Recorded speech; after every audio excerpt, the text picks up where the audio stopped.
Hi, I'm Sophie. And I'm Sally. And we're back today continuing the conversation for families impacted by serious mental illness and psychosis.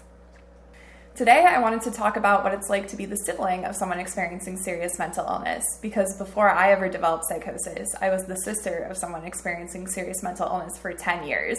And those 10 years had their own set of challenges and hardships. So if your family is anything like ours was, when we were first dealing with this, we were devoting all of our time, attention, resources, and care to our child who was in crisis.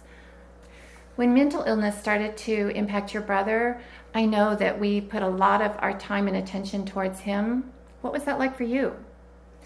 Yeah, there were definitely times when I was growing up where I didn't feel like I had all of the attention I needed. It also made me feel like sort of guilty if I wanted to ask for more attention or more family resources attributed to me, because my brother was so clearly in need that it made me feel kind of selfish if I thought that some more of the family resources should go to me. So I think I learned to sort of ignore my own needs, downplay them, and to be really, really self-sufficient, almost to a point that was a fault. And I had to unlearn a lot of that behavior and a lot of those instincts in adulthood. One of the things that I've thought about is that you're really a high achiever in school and socially. And I'm wondering if any of that was connected to this feeling of not getting enough attention. I think that was part of it. I think I definitely, more so than is healthy, I had sort of a neurotic attachment to like my grades and achieving in high school and being really social and just trying to be functional in all aspects. I think part of it was I was trying to win attention. I think another part was I felt like I had to compensate for, our family experiencing serious mental illness. And then I also think I just was trying to sort of separate myself from mental illness, because mental illness, whether I liked it or not, was a part of my family identity, particularly in high school. That was important because everyone who knew me in school also knew my brother. So I felt like I really needed to prove to myself and to everybody else that I wasn't mentally ill and that I wasn't like one of those people. And that's why I think I had this huge drive towards grades and towards being social and having a wide circle of friends. I wonder if, because you saw the impact of your brother's mental illness on him and on our families, if you ever felt like it was your job to fix him or help him. Yeah, I mean, I think that definitely increased as I got older. When I was younger, I think I could get away with being, especially the younger sibling, just, this is not my job, not my responsibility. I also think I definitely wanted to separate myself from, mental illness socially, and I wanted to create distance so that others wouldn't affiliate me with mental illness. But as I got older, I became responsible for just more things overall in my life, and it seemed sort of natural that I'd be responsible for my brother. There were times where I was definitely, more so than was healthy, taking responsibility or feeling like I had responsibility for him. I remember one time I was on a first date and I took one of his calls when he wasn't in crisis or anything, but I left the date to talk to him on the phone, which wasn't really a healthy impulse, but it just felt like your brother is mentally ill. He needs someone to talk to. You have to be there for him. I think I didn't really start to unlearn this until I experienced psychosis myself, which is, one of the blessings of that experience. I don't view it as wholly negative. And I think one of the positives that came out of psychosis was, for a while there, I couldn't even care for myself, let alone others. So it really taught me self-care.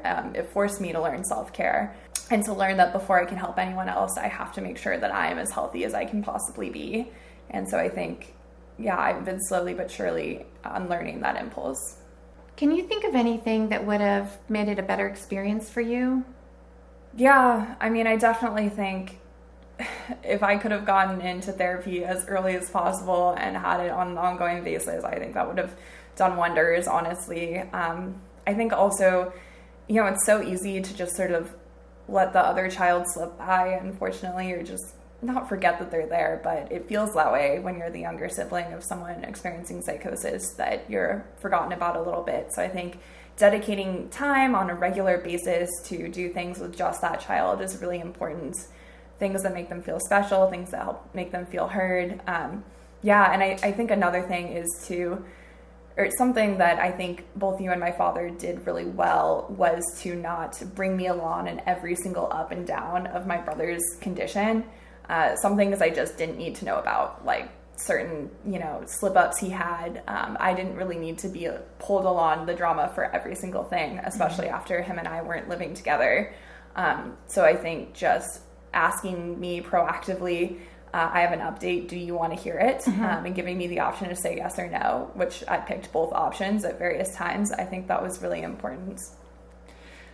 One of the things that I've thought about for parents is to have a conversation with teachers.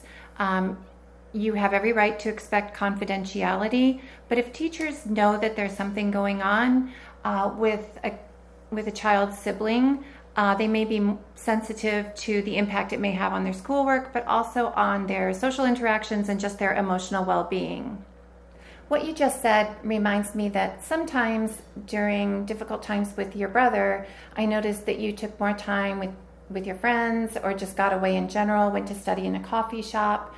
And now looking back on it, I see that was a really healthy inclination on your part and that you were taking the space that you needed. Yeah, I mean, it's great to have a parent support you in that. I think in some circumstances it might be looked at or frowned upon or looked at, a desire to leave the family. And that certainly wasn't what it was. It was just a desire to get some space. And I think it's really important to allow your child who isn't experiencing mental illness to take that space when necessary. Yeah, I think one of the things that we'll be talking a lot about in this conversation, in this series, is that the things that we always thought were the picture of the family we wanted may have to be adjusted. The idea that we all have to come together for dinner every night at the table, for instance, that may not be realistic all the time, especially like if you needed some time to yourself. Yeah, I definitely like what you said about sort of adjusting the picture of the family, managing expectations. And I think it's just really important to remember that just because your family looks different than expected or different than the family next door, it doesn't mean it's any worse or you can't still enjoy it and seek love and comfort in your family. During crisis, it's really easy to forget that serious mental illness and psychosis affect everybody in the family. So just make sure to spend a little extra time with your child who isn't experiencing mental illness because they need attention.